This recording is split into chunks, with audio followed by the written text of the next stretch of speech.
नमः सर्वेभ्यः।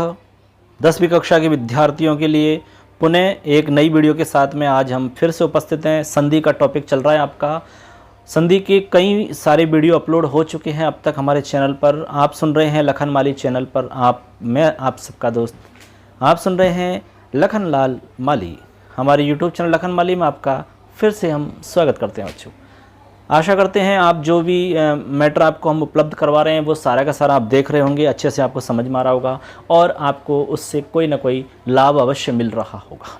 यही आशा और उम्मीद के साथ में आगे बढ़ते हैं। आज हम टॉपिक आपको बताने वाले हैं पूर्व रूप संधि का।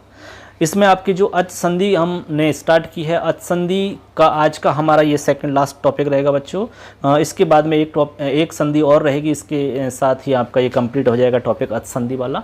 उसके बाद में हम हल संधि की बात करेंगे दोस्तों। हाँ, वीडियो इसमें अपलोड थोड़ा सा इसमें ये है कि ज़्यादा वीडियो इसलिए हो रहे हैं क्योंकि हमने छोटे छोटे वीडियो बनाए हैं जिससे कि आपको आसानी से समझ में भी आ जाएं और आसानी से आप देख भी सको। 20 या 25 मिनट या आधा घंटे का वीडियो रहता है जिसको आप आराम से बैठ करके सुन सकते हो, चलते फिरते भी सुन सकते हो और सुनने से ही आपको याद भी हो जाएगा। इसमें कोई संदेह नहीं है दोस्तों। और कोई भी दिक्कत रहती है तो कमेंट करें हमें और अच्छे से आपको हम उसको स्पष्ट करके समझा देंगे। चलिए दोस्तों, स्टार्ट करते हैं बिना समय गवाए। और आज का हमारा टॉपिक रहेगा पूर्व रूप संधि। जैसे कि आप देख पा रहे हैं, पूर्व रूप संधि टॉपिक का नाम है, संधि का नाम है पूर्व रूप संधि। ठीक है, पूर्व रूप संधि को हम पढ़ेंगे। ज़्यादा बड़ी संधि नहीं है, छोटी सी संधि है, बस इसको एक बार समझ लेना है आपको। अब इसको समझने के लिए आपको सूत्र समझना पड़ेगा। तो सबसे पहले हम सूत्र आपको बताएंगे। पूर्व रूप संधि में जैसे नाम से आपको पता लग रहा है पूर्व रूप, ठीक है। पूर्व यानी होता है पहले का, ठीक है, यानी पहले वाला रूप हो जाएगा। पूर्व रूप एक आदेश हो जाएगा। अब पहले वाला रूप हो जाएगा तो कैसे हो जाएगा पहले वाला रूप, ये तो समझना है अपने को। तो सबसे पहले आप ये चीज़ समझने से पहले आपको सूत्र समझना होगा। तो सूत्र है इसका एंग पदांता दति, एंग पदांता दति। ठीक है, ये हमारा सूत्र है बच्चों। ये आपका सूत्र हो गया एंग पदांतात अति। ठीक है, सूत्र आपको दिख रहा है एंग पदांतात अति। ये आपका टुकड़ा हमने किया, इसका पद विभाग किया। तो इसमें एंग तो एंग है ही, पदांतात इसको हमने पद विभाग किया। मान लो जैसे पदांतात अति तो पदांतात, फिर अति, बस पद विभाग हो गया, मिला दिया तो पदांतात अति हो गया कि नहीं हो गया। ऐसे आप इसको पद विभाग कर सकते हो। जैसे इसके पद विभाग करेंगे तो एंग तो है ही आपका, ठीक है ना। इसके बाद में पदांतात हो जाएगा, पदांतात हो गया। इसके बाद में अति हो गया। बस ये तीन चीज़ें आपको, पदांतात और अति, ठीक है ना। पूरा सूत्र समझ लो आप, अच्छे से सूत्र समझ में आया।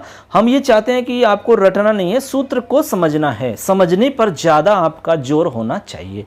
आपकी समझ कितनी विकसित होती है, आपको अवबोध कितना होता है, आपको अधिगम कितना होता है इस चीज़ में, ये ज़्यादा इंपॉर्टेंट है। ना कि रट करके लिख देना कोई ज़्यादा महत्व की बात नहीं है। यदि ऐसा आप करते हो, रट करके आपने लिख भी दिया, नंबर अच्छे भी आ सकते हैं आपके, तो ये चीज़ आपको एग्जाम देते ही सब कुछ समाप्त हो जाती है, बहुत ही जल्दी समाप्त हो जाती है ज़्यादा रटी हुई चीज़। हाँ, कुछ चीज़ें रटनी पड़ती हैं, लेकिन रटी हुई चीज़ को अपने को समझना है। समझी हुई चीज़ हमेशा के लिए स्थायी हो जाती है। तो आपको स्थायी करना है ज्ञान, तो निश्चित रूप से ऐसे ही आपको समझना होगा। तो इसलिए हम सूत्र को अच्छे से स्पष्ट करके एक एक टुकड़े, उसको एक एक शब्द को, एक एक जो भी इसमें इंपॉर्टेंट होता है सब कुछ समझा रहे हैं आपको। ठीक है, तो हमने इसको पद विभाग किया। तो एंग समझेंगे अभी हम, पदांतात, पदांतात का मतलब क्या वो भी समझेंगे। फिर अति लिखा हुआ है तो अति का मतलब भी हम समझेंगे। अब इस सूत्र का एक बार अर्थ सुन लो आप। सूत्र का अर्थ है बच्चों कि एंग के बाद में, यानी कि पदांत एंग से परे। पदांत, पदांत का मतलब होता है बच्चों पद के अंत में। ठीक है, पद के अंत में, यानी कि हमारा कोई भी ऐसा शब्द जिसका शब्द रूप चलता है वो पद है। इसको थोड़ा सा डिटेल से बताने के लिए यहाँ पे थोड़ा टाइम ज़्यादा लग जाएगा, इसलिए थोड़ा सा मैं शॉर्ट में बता रहा हूँ। पद का मतलब होता है जिसकी पद संज्ञा हुई हो, या जिसको हम कह सकते हैं, एक सूत्र है आपका सुप तिगंतम पदम, यानी जिसमें सुप लगे हुए, सुप प्रत्यय लग गए हों, या फिर तिंग प्रत्यय लग गया हो। तिंग प्रत्यय आपको पता है धातु से लगते हैं, जैसे कि आपकी पठ धातु है तो पठति, खादति, हसति, ये सब तिंग प्रत्यय लगने से आपका पद बन गया। ठीक। ऐसे आपके शब्दों की बात करें तो शब्दों में आपके सुप प्रत्यय लगते हैं, जैसे कि रामः रामहु रामाः, सु औ जस अम औट शश, ऐसे आपके ये प्रत्यय हैं, ये सुप प्रत्यय हैं, ये आपके शब्दों से लगते हैं। जब ये किसी शब्द में लग जाते हैं या किसी धातु से प्रत्यय लग जाते हैं तो वो बनने वाला जो शब्द होगा वो पद कहलाता है। अब समझ में आया? यानी कि फिर इसको और सीधा समझो आप, इसका सीधा सा मतलब ये समझ लो कि जिसके शब्द रूप चलते हो या धातु रूप चलते हैं वो सबके सब पद हैं। ठीक, पद है। जैसे राम का रूप चल रहा है तो रामः रामो रामा, ये पद बन गया। रूप नहीं चल रहा है इसका मतलब पद नहीं बना वो। बस सिंपल सा ये समझो आप। तो अब आपको समझना कि पदांत में, यानी पदांत एंग के बाद में यदि पद के अंत में एंग हो, एंग का मतलब होता है ए और ओ। ठीक है, तो पदांत समझ में आया आपके? चलो एक एक बता देते हैं हम आपको। तो सबसे पहले जैसे आपको तीन चीज समझनी है। एक तो आपको पदांत समझना है, एंग समझना है, और एक समझना है आपको अति। फिर आपका ये पूरा सूत्र भी हो जाएगा और इसके साथ में आपको ये संधि भी समझ में आ जाएगी। देखो तीन चीज आपको समझनी है। एक तो आपको एंग समझना है, ठीक है, एंग।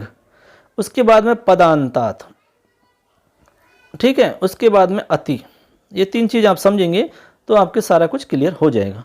ये चीज अपन समझेंगे इसमें सारा कुछ हो जाएगा। एंग है तो सबसे पहले एंग की बात करें तो एंग एक प्रत्याहार है अपना, जैसे कि अच प्रत्याहार होता है, हल प्रत्याहार होता है, अक प्रत्याहार होता है। हमने बहुत सारे प्रत्याहारों की बात की है और प्रत्याहार को याद करने के लिए हम आपसे कहा था कि आपको ये माहेश्वर सूत्र याद करने होंगे। माहेश्वर सूत्रों की सहायता से हमें प्रत्याहार समझ में आ सकते हैं। तो आपको याद करने हैं वाले सारे के सारे याद करने हैं आपको, चतुर्दश माहेश्वर सूत्र। उसके बाद में आपको ये अच्छे समझ में आएगी। एंग का मतलब ए से चलना है आपको। न कहां पर आता है? देखो एंग, ए ओंग, यानी ए और ओ। तो एंग में सिर्फ आपके ए और ओ दो ही वर्ण आते हैं सिर्फ, ठीक है ना, ए आ जाएगा और ओ आ जाएगा। पदांत की बात करें तो पदांत का मतलब होता है पद के अंत में, ठीक है, पद के अंत से, यानी पदांत हो गया। अब हमने पद आपको बताया, पद का मतलब हो गया जिसका शब्द रूप चलता हो या धातु रूप चलता हो उसको हम पद कहते हैं। जिसका नहीं चल रहा वो पद नहीं है आपका, ठीक है, इसका मतलब पद संज्ञा हो चुकी है उसकी। तो कोई भी शब्द रूप यानी शब्द हो सकता है, जैसे रामः, सुरेश, गणेश, महेश, सुरेश, कुछ भी हो सकता है, ठीक है। तो ऐसे आपका राम शब्द है। ऐसे आपका अति है। अति से मतलब यहाँ पर अत समझना है, अत, ठीक है। अत का मतलब यहाँ पर आपका त लगा हुआ है इसमें, तो इससे आपका मतलब हो गया सीधा सा कि आपको अ समझना है, अ, यानी कि अ। अत का मतलब अ, यानी कि अत यानी त लगने से यहाँ पर केवल अ का बोध होगा। क्योंकि हम जानते हैं बच्चों कि अ जो होता है वो 18 प्रकार का होता है। कितने तरह का? 18 तरह का। हालांकि ये थोड़ा सा अलग विषय है, आपसे संबंधित नहीं है अभी फिलहाल में। आगे जैसे जैसे आप संस्कृत पढ़ोगे तो आपको ये स्पष्ट हो जाएगी अ 18 तरह का होता है, ठीक है। लेकिन त लगने से यहाँ पर केवल तत्काल का बोध होने के कारण 6 प्रकार का बोध होता है, लेकिन यहाँ त लगने से आपका केवल ह्रस्वकार का यहाँ बोध कराएगा।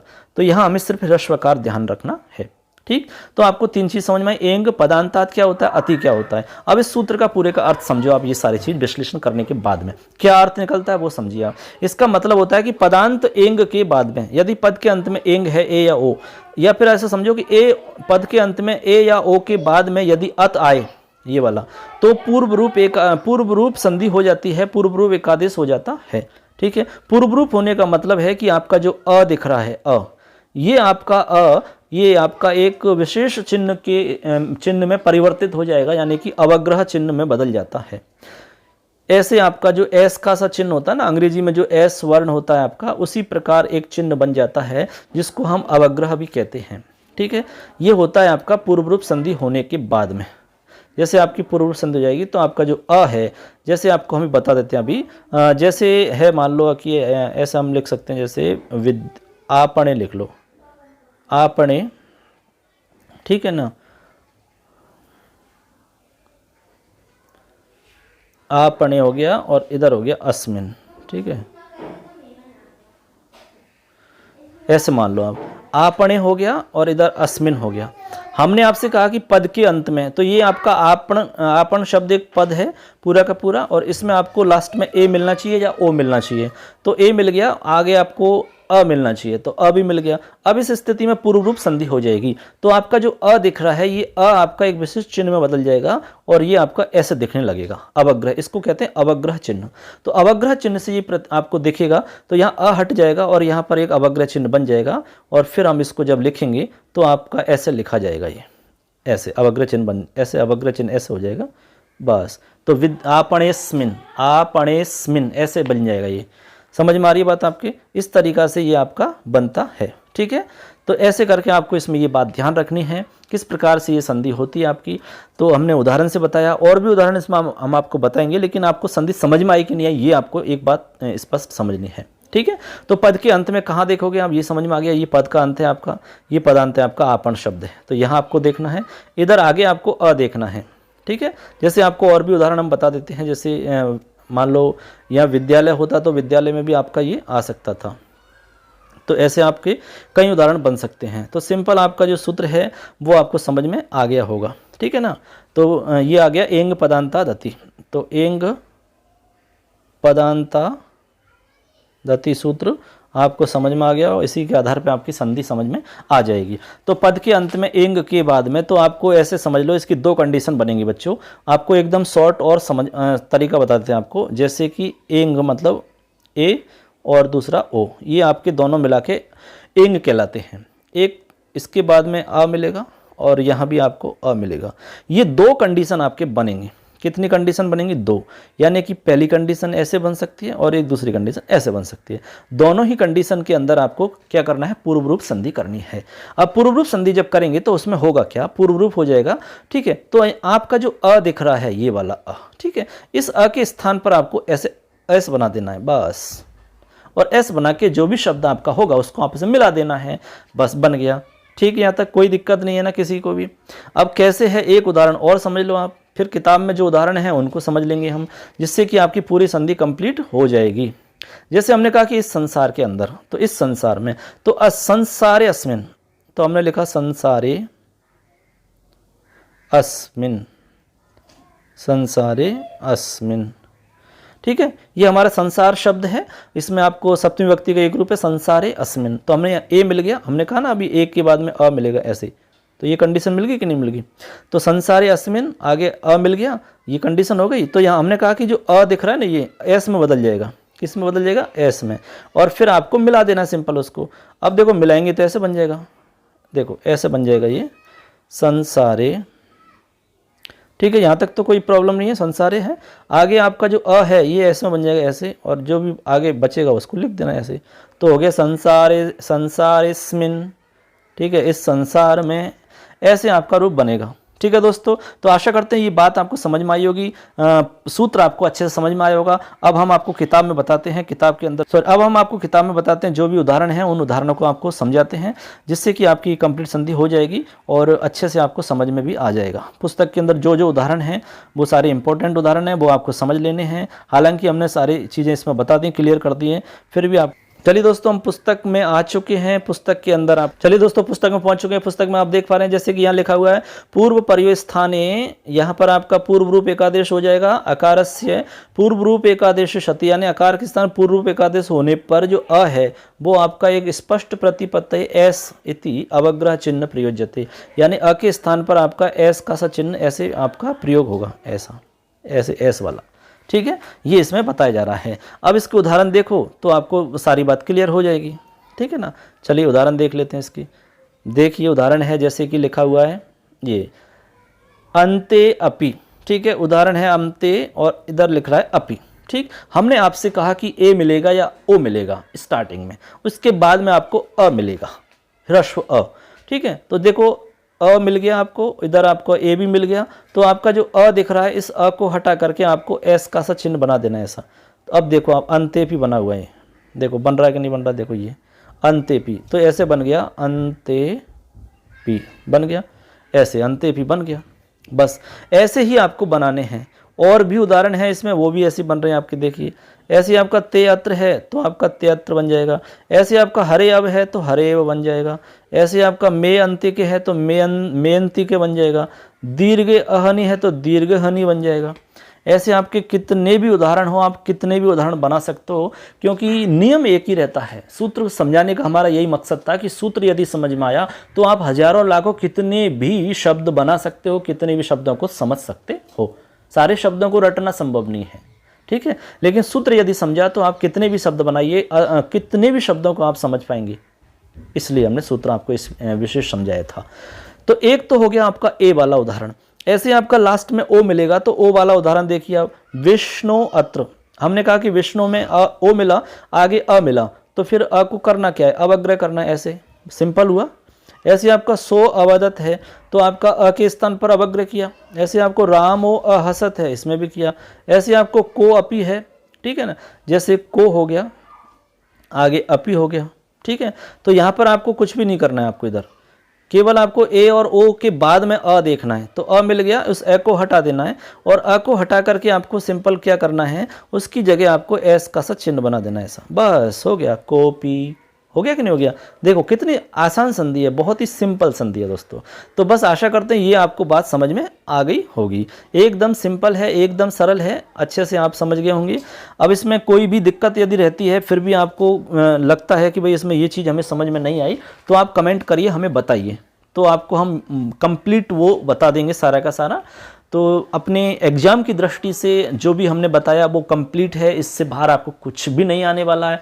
अच्छे से आपको समझ में आ गया होगा, बस उदाहरण आपको समझ में आ गए, सारे के सारे सूत्र यदि आपको समझ में आया है तो वो भी आपको उदाहरण, बस सूत्र, आपको सूत्र पर विशेष ध्यान रखना है। सूत्र आपको समझ में आता है तो सब कुछ समझ में आ जाएगा, उदाहरण सारे समझ में आपको आ जाएंगे, किसी में कोई भी तकलीफ नहीं है।